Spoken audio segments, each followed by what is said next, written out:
আসসালামু আলাইকুম রহমতুল্লাহি ওবারাকাতুহু। আজকের বিষয় আমরা যেমন গতদিনে ছিলাম নামাজ নিয়ে, নামাজ তার সঙ্গে আর একটা অঙ্গ জুড়েছিলাম, সেটা হচ্ছে দাড়ি। আর নামাজের আগে যেটা মহৎ কাজ, সেই কাজটা না করলে নামাজ হবে না, বা সেই কাজে যদি আমরা ভুলভ্রান্তি করি নামাজ হবে না। তাহলে নামাজের আগে আমাদের কি কাজ আপনারা অনেকেই জানেন, হয়তো আবার অনেকে জেনে বুঝেও হয়তো ভাবছেন হয়তো কি বলবো। তো যাই হোক, আমরা 5 ওয়াক্ত নামাজ পড়ি। 5 ওয়াক্ত নামাজের আগে একটা দারুণ কর্ম আছে। ওই কর্মটা কিন্তু আমরা কেউ সহিভাবে করি, কেউ তাড়াহুড়োর ভিতরে করি, কেউ নামাজ চলছে এমত অবস্থায় করতে গিয়ে তাড়াহুড়ো করি। যাকে এই তাড়াহুড়ো না করে আপনার নামাজ ছুটে যাওয়ার ভয়ে যে জামাত শেষ হয়ে যাবে, আপনাকে তাড়াহুড়ো করে উজু করতে হবে।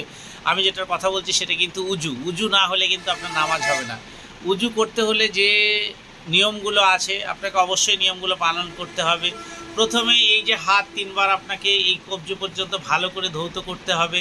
ধোয়ার পরে আপনি কি করবেন? আপনি নিশ্চয়ই নামাজি মানুষ, আপনি বুঝেন তারপরে কি করতে হবে। কুলি করলেন, গার্গলা করলেন, দাঁতকে আচ্ছাভাবে মাজলেন যাতে মুখের ভিতরে কোনো দুর্গন্ধ না থাকে, মুখের ভিতরে যাতে কোনো নোংরা না থাকে। তারপরে নাকে আপনি গিয়ে দিলেন, পানি মারলেন, সেটাও কবার 3বার ভালোভাবে নাক পরিষ্কার করলেন। নাক পরিষ্কার করার পরে আপনি মুখমণ্ডলকে ভালোভাবে ধুইলেন, প্রত্যেকটা দাড়ি যাতে পানিতে ভিজে যায় সেটাও আপনি ব্যবস্থা করলেন। যদি আপনার ওই জায়গার ভিতরে কোনো জায়গাতে দাড়িতে পানি গেল না বা ভিতরে পানি গেল না, আপনাকে দাড়িটাকে বারবার খেয়াল করুন, আশা রাখি হয়ে যাবে, দাড়ি ভিজে যাবে, জায়গাগুলো ভিজে যাবে। তাহলে ওর পরে আপনি কি করবেন? ওর পরে আপনি ডান হাত 3বার এই কুইনের উপর পর্যন্ত 3বার ভালো করে ধন, যাতে কোনো নোংরা না থাকে। আশা রাখি হাতে নোংরা থাকে না, তবু আপনি ভালো করে পরিষ্কার করুন 2 হাত, সেম 3বার। তারপরে আপনি কিসে আসবেন? তারপরে আপনি মাথা মাসাহা করলেন। করার পরে কি কানটা এইভাবে ধরে এইভাবে কানটা মাসাহা করে নিলেন। করে নেওয়ার পরে কি আপনি পা ধৌত করবেন। পা ধৌতর মাধ্যমে আপনাকে 5টা আঙুলে আপনার কটা গ্যাপ আছে আপনি নিজেও জানেন, 5টা গ্যাপ আছে। তাহলে 5টা গ্যাপে আপনি 5টা গ্যাপের ভিতরেই আঙুল প্রবেশ করান যাতে পানি প্রবেশ করে। ধরুন নোংরা নেই, তবু আপনি গ্যাপে আঙুল প্রবেশ করান। ভালো করে পাটা কুইনের যেটা আমরাকে বলি টাকলুর উপর পর্যন্ত ভালো করে ধৌত করুন। হয়ে গেল টাকলু ধৌত করা।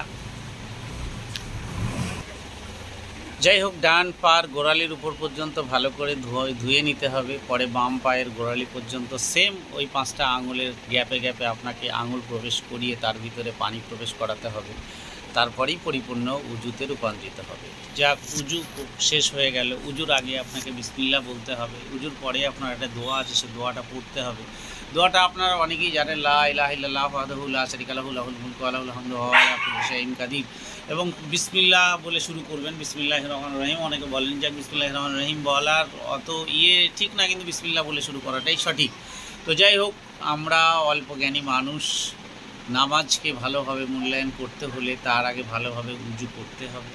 উজু যদি আপনার না হয় নামাজ হবে না। এটা আমার কথা নয়, স্বয়ং আল্লাহর রসুল তিনি বলে গেছেন, এটা বুখারীর হাদিস। আপনার উজু যদি আপনি কোনোভাবে উজুকে খামখেয়ালিপনা মনে করে উজুকে ভুংভাংভাবে হাত পা ধুয়ে নর্মালিভাবে তাড়াতাড়ি আপনি কি জামাত ধরার আশায় যে আমার জামাত ছুটে যাচ্ছে, আমাকে তাড়াতাড়ি উজু করতে কি কুইনও ভিজলো না, পায়ের গোড়ালি ভিজলো না, আঙুল গোড়ার ভিতরে পানি প্রবেশ করলো না, দাড়ির ভিতরে পানি ঢুকলো না, আপনার মুখমণ্ডলে কোনো জায়গায় পানি প্রবেশ পেলো, কোনো জায়গায় পেলো না, হাতে কোনোভাবে ধোয়া হলো, কোনোভাবে হলো না, যদি এইসব ভুলগুলো হয়ে থাকে তাহলে কিন্তু আপনার উজু হবে না। আর উজু না হলে আপনার নামাজ হবে না।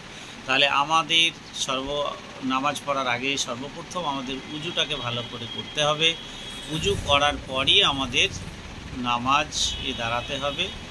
নামাজ মানে কি? আল্লাহ তাবারক ওয়া তাআলার কাছে সমস্ত রকম কিছু চাওয়া, সেই সমস্ত কিছুকে চেয়ে নিতে হবে। আল্লাহ তাবারক ওয়া তাআলা নিশ্চয়ই নামাজের মাধ্যমে যতগুলো দোয়া পড়া হয় প্রত্যেকটা দোয়াতেই আল্লাহর কাছে চাওয়ার কিছু আছে। যেমন রব্বানা লাকাল হামদ হামদান কাসীরান তাইয়িবান মুবারাকান ফীহা। সিজদার ভিতরে কী আছে আপনারা অনেকেই জানেন, রুকুর ভিতরে কী আছে আপনারা অনেকেই জানেন। যারা নামাজি তারা তো জানবেন। তো যাই হোক ভাই, আজকে এই পর্যন্তই। আসসালামু আলাইকুম। আপনারা ভালো থাকবেন, আমার জন্য দোয়া করবেন। আমার লাইভ যারা দেখেন তারা আমার ইউটিউব চ্যানেলও হয়তো আশা রাখে দেখেন। আমার ইউটিউব চ্যানেলের নাম ইসলামিক বন্ধু টিভি। আপনারা নিশ্চয়ই দেখবেন, দেখে তাকে সাবস্ক্রাইবার করবেন, করে লাইক কমেন্টস দিয়ে শেয়ার করে নিশ্চয়ই আপনারা আপনাদের ভাইকে আরও, যাতে আমি ইউটিউবে আসতে পারি এবং আপনাদের ইসলামিক কিছু কথা বলতে পারি, তার জন্য আপনারা উৎসাহ জানাবেন। আসসালামু আলাইকুম।